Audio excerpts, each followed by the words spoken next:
Hello everyone, welcome to mission Gurukul के daily 10 to 15 minute current affair session में आपका स्वागत है। आज का हमारा फोकस 26 मई के न्यूज़ पे रहेगा। और क्योंकि आज न्यूज़ ज़्यादा है और क्वेश्चंस भी ज़्यादा है तो हो सकता है आपको टाइम ज़्यादा लगे, लेकिन आज का सेशन बहुत ही इंटरेस्टिंग होने वाला है। बहुत ही अच्छे अच्छे क्वेश्चंस मैंने डाल रखे हैं, तो इसको सॉल्व करते चलें हमारे साथ साथ। तो चलिए शुरू करते हैं। सबसे पहले न्यूज़ में सुप्रीम कोर्ट ने ऑर्डर दिया सेंटर और स्टेट्स को कि immediately transport food shelter provide किया जाए। किसको?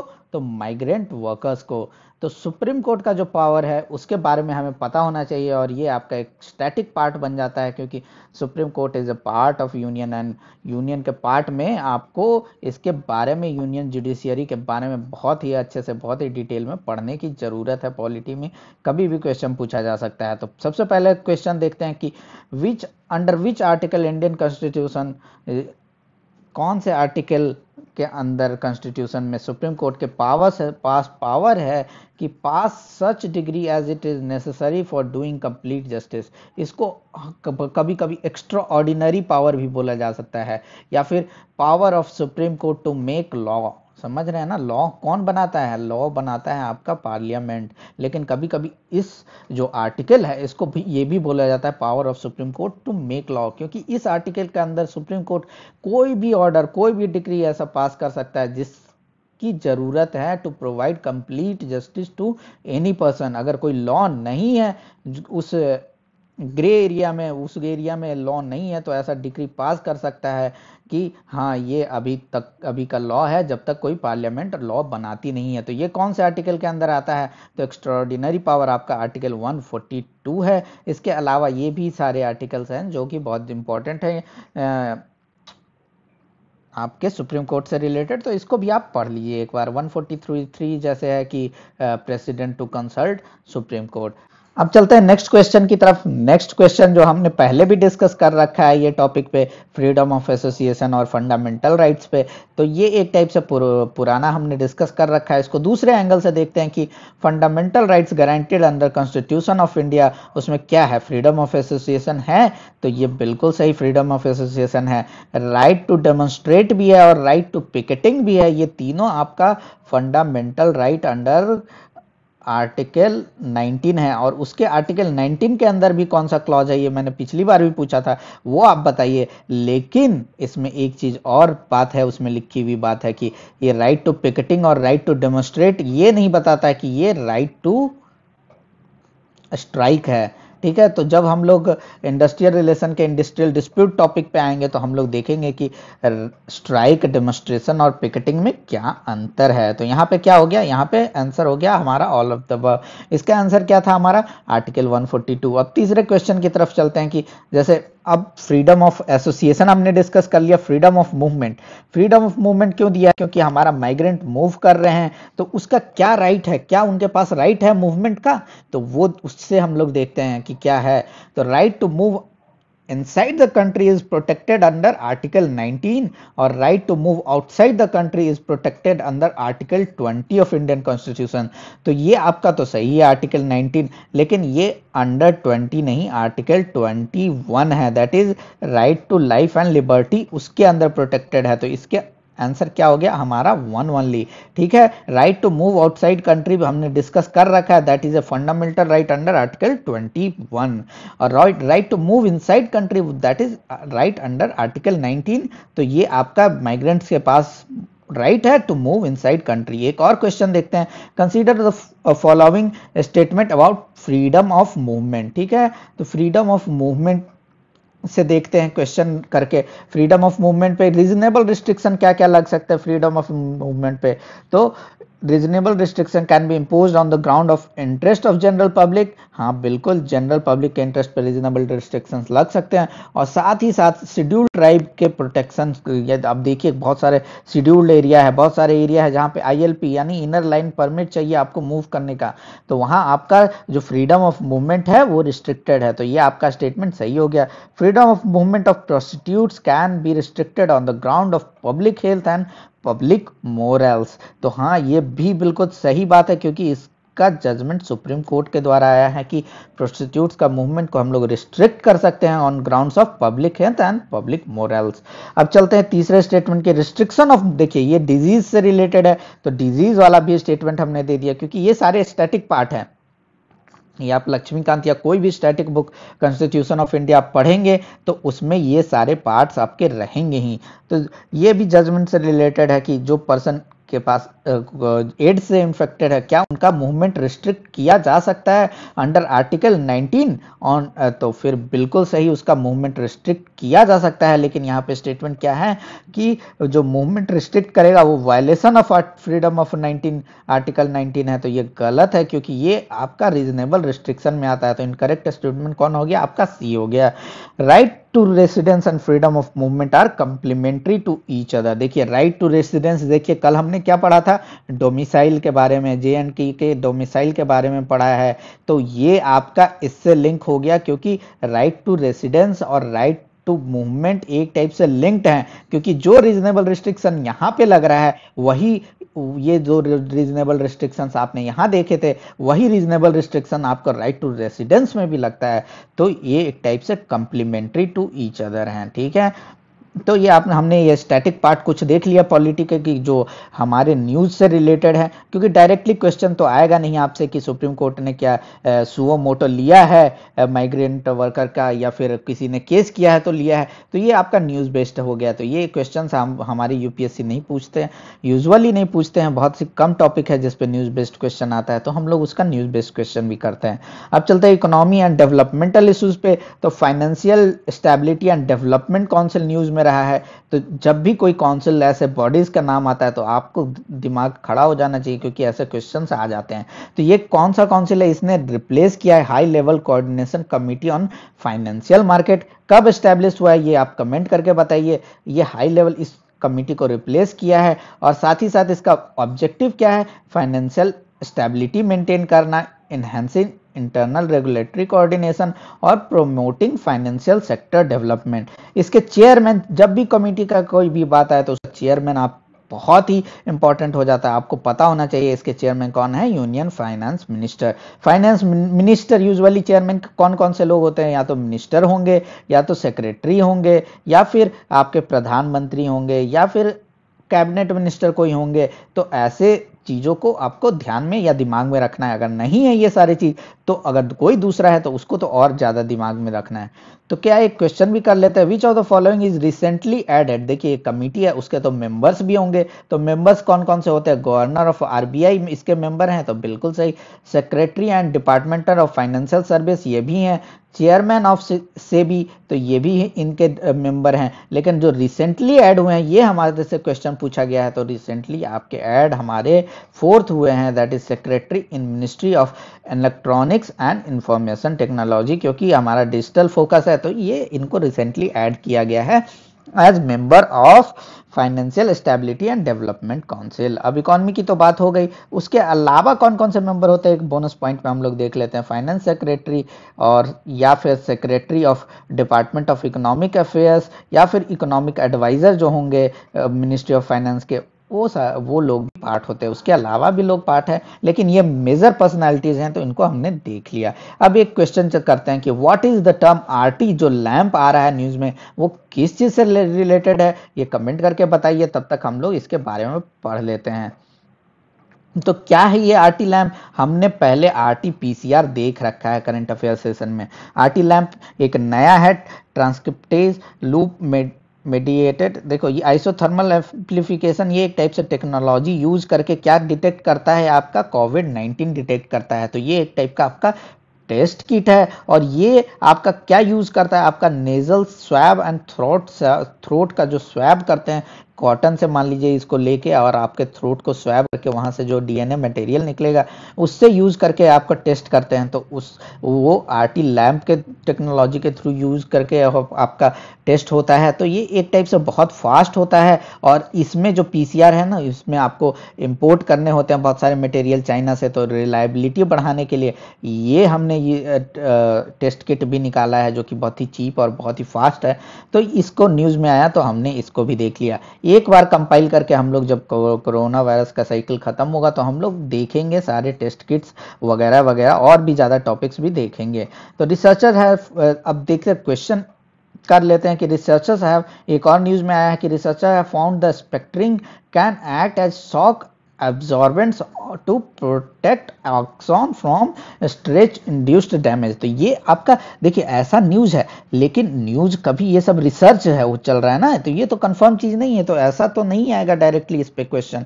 लेकिन जो इस पे वर्ड्स है एक्सॉन है, तो एक्सॉन आपका पार्ट होता है, आप अगर देखेंगे नर्व सेल, जो कि आपको कौन से क्लास में पढ़ना है, 7th 8th या फिर 10th तक आपको नर्व सेल सारे सेल के बारे में आपको पढ़ाया जाता है, तो एक्सॉन उसी का पार्ट है। तो उसको पता होना चाहिए कि एक्सॉन क्या होता है, उसका क्या रोल है, डेंड्राइट्स किसको बोलते हैं, सोमा क्या होता है, न्यूक्लियस कहाँ होता है, और इसका लेंथ कितना होता है, तो 1 मीटर से भी ज़्यादा इसका लेंथ हो सकता है, मतलब बहुत बड़ा होता है।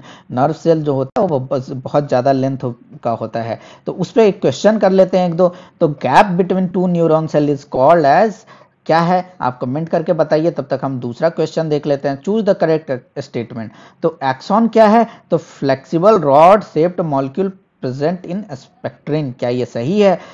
स्पेक्ट्रिन क्या है, एक long tubular extension of nerve cell that transmit electrical signal across long distance. तो यहाँ पे ये गलत है, ये स्पेक्ट्रिन नहीं है, एक्सॉन है। ये क्या है, लॉन्ग ट्यूबुलर, देखिए ये देख रहे हैं ना, ये लॉन्ग ट्यूबुलर है nerve cell that transmit electric, इसी के थ्रू इलेक्ट्रिक जो सिग्नल है वो ट्रांसमिट होते हैं, एंड ये 1 मीटर तक भी लंबे हो सकते हैं। ठीक है, तो ये आपका एक्सॉन है, और यहाँ पे हमने जो स्पेक्ट्रिन है उसको रिप्लेस कर दिया था, तो ये दोनों स्टेटमेंट आपका गलत हो गया, इसका आंसर नन होगा। आप इसको रिप्लेस करके एक टाइप से बोनस बूस्टर पॉइंट होगा, उसको आप लोग पढ़ लीजिएगा। ठीक है, उसको आप देख लीजिएगा। और gap between two neuron cell क्या बोलता है, जिन्होंने कमेंट सही किया वो बहुत अच्छे, इसका आंसर है सिनैप्स। ठीक है, अब चलते हैं दूसरा साइंस एंड टेक का न्यूज में। तो चाइना लॉन्च करने वाला है अपना फर्स्ट मार्स मिशन।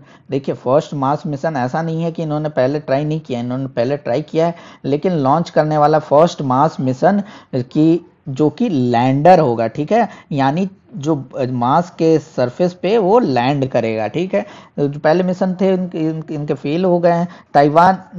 टाइनवेन इसको बोलिए, तो ये क्या है, it is all in one, orbiter भी है, लैंडर भी है उसमें पार्ट, और रोवर भी है। ऑर्बिटर क्या हुआ कि मार्स के चारों बगल ऐसे घूमेगा, ऑर्बिट करेगा। लैंडर क्या है, जो लैंड किया एक जगह पे लैंड करके रह गया उसको लैंडर बोलेंगे। रोवर क्या है, वो लैंड करके इधर उधर अगर चलता है, यानी गाड़ी की तरह रोबोट की तरह मूव करता है, तो उसको रोवर बोलेंगे। ठीक है, ये क्या करेगा, किस रॉकेट के थ्रू, तो लॉन्ग मार्च 5 रॉकेट जो है उसके थ्रू वो करेगा। और इसका अगर सक्सेसफुल हो जाता है तो वहां पे लैंडर पहुंचाने वाला तीसरा देश होगा। इससे पहले यूएसएसआर और यूनाइटेड स्टेट्स ने वहां पे लैंडर पहुंचाया है, और यूएसएसआर सबसे पहला देश था जिसने मार्स पे लैंडर पहुंचाया था। अब देख लेते हैं, मार्स मिशंस बहुत सारे न्यूज में रहते हैं हमेशा, तो इसमें कौन सा करेक्टली मैच्ड नहीं है ये बताइए। तो इनसाइट किसका है, हमने ये पहले भी देख रखा है, नासा का है बिल्कुल। होप क्या है, यूएई का, ये भी हमने पहले देख रखा है। रोजेटा किसका है, ईयू का है। और मैवन किसका है, रसिया का नहीं है, ये भी आपका नासा का है। जब हम लोग स्पेस टेक्नोलॉजी पढ़ेंगे तो मैं एक टेबल बना के आपको सारा दे दूंगा, ताकि आप एक बार रिवाइज करते जाए, 2-3 बार रिवाइज कर ले, तो आपका अगर इस पे क्वेश्चन आता है मार्स मिशन पे तो वो तो गलत नहीं ही होगा। अब चलते हैं industrial relation, labour laws and social security in India, जो कि बहुत ही इंपॉर्टेंट है हमारे लिए। तो उसमें हमारी बात की है, आईएलओ ने बोला है कि जो ये आप लोग लेबर लॉज को आप अबॉलिश कर रहे हैं, खत्म कर रहे हैं, यानी या फिर कुछ दिन के लिए सस्पेंड कर रहे हैं, तो वो बहुत ही गलत चीज़ है, और हमारे प्रधानमंत्री को इसके बारे में कुछ बोलना चाहिए और स्ट्रिक्ट एक्शन लेना चाहिए। तो हम लोगों का तो ये ऐसा जो बातें चल रही है इस पे तो क्वेश्चन आने वाला नहीं कि आईएलओ ने बोला ऐसा नरेंद्र मोदी जी को, कि यूनाइटेड नेशन ने बोला ऐसा, तो ऑप्शन बनेगा नहीं। लेकिन आईएलओ जो हमारा स्टैटिक टॉपिक का जो एकदम से बिगर पार्ट है उसके बारे में हम लोग देख लेते हैं, क्योंकि आईएलओ पे क्वेश्चन पूछा जा सकता है, तो ये तो हम लोग पढ़ेंगे ही। अभी कुछ मेजर पॉइंट्स है वो आईएलओ के, वो देख लेते हैं। तो आईएलओ क्या है, उसके 3 मेजर ऑर्गन होते हैं, एक तो इंटरनेशनल लेबर कॉन्फ्रेंस, एक गवर्निंग बॉडी, और एक इंटरनेशनल लेबर ऑफिस। ठीक है, तो क्या क्या है, और एट देखिए अब इससे क्वेश्चन कर लेते हैं, उसके बाद हम लोग ये क्या क्या है वो भी देख लेते हैं। तो international labour conference consist of how many delegates of each nation each member state of ILO. जैसे लेबर कॉन्फ्रेंस में सारे डेलीगेट भेजे जाते हैं। हमने देखा होगा ट्रेड यूनियन का, जब हमने ओरिजिन देखा था तो बताया था कि इंडिया में जो ट्रेड यूनियंस बने वो इनिशियली बने इसीलिए कि हमें डेलीगेट भेजना है आईएलओ में, ठीक है। तो ऑल इंडिया लेवल पे उसी लिए ट्रेड यूनियन का फॉर्मेशन हुआ। तो इसमें कितने डेलीगेट्स जाते हैं? दो जो होते हैं डेलीगेट्स वो गवर्नमेंट के होते हैं, और एक डेलीगेट आपका एम्प्लॉयर और एक डेलीगेट आपका एम्प्लॉई। तो ये आपका टोटल 4 डेलीगेट्स होते हैं। इसका आंसर 4 हो गया। अब क्या है? Ratio of representative of government employer and employees in governing body. देखिए यहाँ पे अब बात चल रही है गवर्निंग बॉडी की। तो ये एक ट्राइपार्टाइट मतलब तीन दलों से मिला हुआ एक टाइप से बॉडी है। तो इसमें कौन कौन सा के रिप्रेजेंटेटिव? गवर्नमेंट, एम्प्लॉयर, एम्प्लॉइज, और इसका रेशियो हमेशा बदलते रहता है। एट प्रेजेंट क्या है? तो एट प्रेजेंट 56 मेंबर्स है, जिसमें 28 गवर्नमेंट के हैं और 14 एम्प्लॉयर और वर्कर के, एम्प्लॉयर और एम्प्लॉइज के। तो ये रेशियो क्या होगा? 2:1:1, ठीक है। इंटरनेशनल लेबर ऑफिस क्या है? एक परमानेंट सेक्रेटेरिएट है इसका। और ये कहाँ पे है ये कमेंट करके बताइए। देखिए आईएलओ के बारे में भी हमने 2 क्वेश्चन कर लिए, ऐसे करते रहेंगे आप लोग डेली करंट अफेयर्स, तो आपका स्टैटिक पार्ट का भी बहुत सारा कवर होते जाएगा। और क्योंकि ये न्यूज़ में आ रहे हैं तो ये सारे आपके इंपॉर्टेंट स्टैटिक पार्ट्स हैं। चलते हैं आप लोग करंट एंड मिसलेनियस की ओर। तो करंट एंड मिसलेनियस में WHO ने क्या अनाउंस किया है कि जो टेस्टिंग कर रहे हैं क्लोरोक्विनीन का, वो कंट्रोवर्शियल जो मलेरिया ड्रग है उसके बारे में बहुत सारा एक मोरेटोरियम निकाला है। तो इसमें ये न्यूज़ में ये था कि देखिए जो इसको as a preventive drug as a use कर सकते हैं, लेकिन एज ए ट्रीटमेंट बहुत जगह वो सही से काम नहीं कर रहा है। यानी पहले आप दे सकते हैं, जिसको होने का ज़्यादा चांस है उसको आप ड्रग दीजिए तो मे बी ज़्यादा बेनिफिशियल हो रादर देन जिसको हो चुका है उसको। तो ये सारे बहुत सारे कॉम्प्लेक्स चीज़ें हैं, इस पे आपको नहीं जाना है, ठीक है ना, क्योंकि ये बहुत डिटेल में क्या रिसर्च चल रहा है, क्या मोरेटोरियम डाला है, इस पे आपको नहीं जाना है। बस आपको दिमाग में रहना चाहिए, ठीक है ना। उसमें जो उन्होंने ट्रायल की बात की है तो उस पर हम लोग क्वेश्चन देख लिए, क्योंकि ये कीवर्ड्स हैं। सॉलिडेटरी ट्रायल क्या होता है? ह्यूमन चैलेंज ट्रायल, देखिए ये हमने पहले देख रखा है। फेथ ट्रायल क्या है? ये भी हमने पहले देख रखा है, ये भी हमने पहले देख रखा है। तो ये सारे आपको पता होने चाहिए कि हाँ क्या है, एक बेसिक आइडिया होना चाहिए। और ये तीनों हमने सही दिए, इसका answer all of the above है। सारे ट्रायल में कौन कौन से ड्रग्स यूज हो रहे हैं और क्या है ये जैसे ह्यूमन चैलेंज ट्रायल में क्या होता है कि जैसे लोग हैं, बहुत सारे लोग हैं, उनको डेलिबरेटली किसी को वायरस और किसी को प्लेसिबो, सबको मतलब किसी को दवा दे दिया गया, ठीक है, वैक्सीन दे दिया गया, और किसी को प्लेसिबो दे दिया गया। प्लेसिबो यानी शुगर बुक को बोला जाता है प्लेसिबो, यानी उसको कुछ दवा नहीं दिया गया, उसको बस बोला गया कि तुमको ये वैक्सीन पड़ गई है, ठीक है। तो मान लीजिए 5 लोगों का है, उसमें 2 लोगों को वैक्सीन मिला और बाकी 3 लोगों को वैक्सीन नहीं मिला है, और उसको उसके बाद इस पे डेलिबरेटली इन्फेक्शन दिया जाता है, डेलिबरेटली कोरोना वायरस दिया जाएगा और देखा जाएगा कि वैक्सीन कितना काम कर रहा है या नहीं। इसी से आपका पता चलेगा कि या तो वो होक्स है कि सही में वैक्सीन काम करता है, या फिर ये मतलब नॉर्मली भी आदमी को जो होता है परसेंटेज वही वाला जो है ये वैक्सीन भी ट्रीट करने की बात कर रहा है। तो ये एक टाइप से ह्यूमन चैलेंज, ये वैक्सीनेशन जब पढ़ेंगे, ये ट्रायल्स पढ़ेंगे तो हम डिस्कस करेंगे। अभी के लिए 3 ट्रायल बहुत ज़्यादा न्यूज़ में चल रहे हैं, तो आप इनके बारे में थोड़ा सा जान लीजिए। 4 धाम रूट के बारे में न्यूज़ में आया है, जिसमें चंबा टनल बना है। तो ये कहाँ पे, ये ज्योग्राफी अगर आप पढ़ रहे हैं तो उसके लिए ज़्यादा इंपॉर्टेंट है। अभी के लिए बस इतना जान लीजिए कि कौन 4 धाम की बात चल रही है। तो बद्रीनाथ, केदारनाथ, गंगोत्री और यमुनोत्री। न्यूज़ बुक्स पे भी क्वेश्चन आ जाते हैं। तो एक दो द इक्का बॉग करके चिल्ड्रंस बुक लिखा है, किसने लिखा है? तो जेके रोलिंग ने लिखा है, जिन्होंने हैरी पॉटर भी लिखा है। तो एक टाइप से बुक पे कभी भी क्वेश्चन पूछा जा सकता है इस एग्जाम में, तो थोड़ा सा देख लेते हैं। चाइना का सिक्योरिटी लॉ फॉर हांगकांग कल भी हमने डिस्कस किया था, फिर से ये न्यूज़ में है तो हमने दे दिया। बग बाउंटी प्रोग्राम क्या है? तो बग बाउंटी प्रोग्राम क्या है कि हमने आरोग्य सेतु जो ऐप था उसको ओपन सोर्स कर दिया है, और साथ ही ने गवर्नमेंट ने बोला है कि आप बग फाउंड कीजिए और जो बग फाउंड करेगा उसको बाउंटी यानी कुछ इनाम दिया जाएगा, ठीक है। तो इसमें इस किस लिए है ये कि सिक्योरिटी रिसर्चर्स हैं उनको कुछ जो वनरेबिलिटी है सॉफ्टवेयर में वो पता चले। उसके अलावा हमने रिवीजन के लिए दे दिया क्योंकि ये भी फिर से न्यूज़ में आया है, लेकिन हम लोगों ने ये डिस्कस कर रखा है, तो आप लोग इसको रिवाइज करते रहें।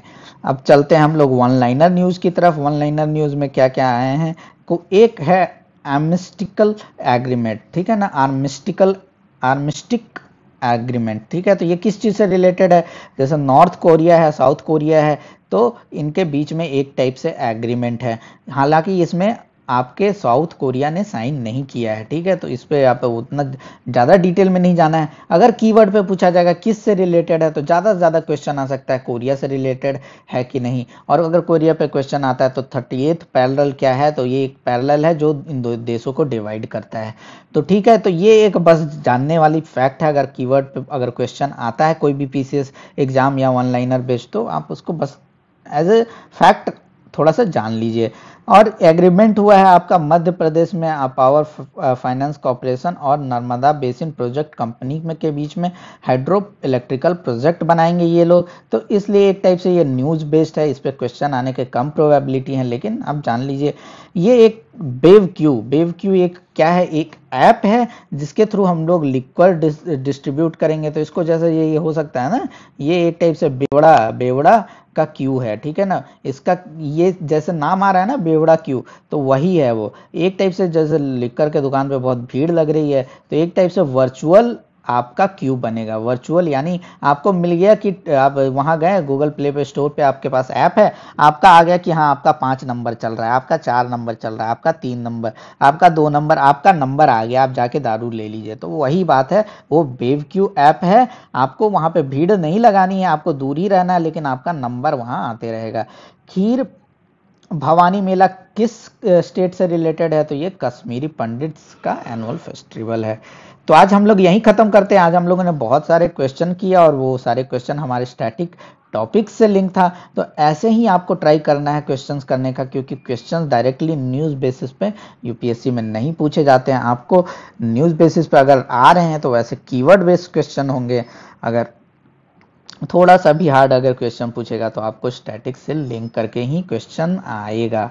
तो ठीक है, तो ऐसा आप अप्रोच बनाए रखिए। फिर से मिलते हैं कल daily 10 to 15 current affair session में। आज हमारा न्यूज़ ज़्यादा था तो टाइम ज़्यादा लगा है, किसी दिन कम होगा तो टाइम कम लगेगा, लेकिन ऑन एवरेज आपका 10 से 15 मिनट जैसे ज़्यादा नहीं होगा पर मंथ। ठीक है, तो फिर मिलते हैं कल, तब तक के लिए धन्यवाद।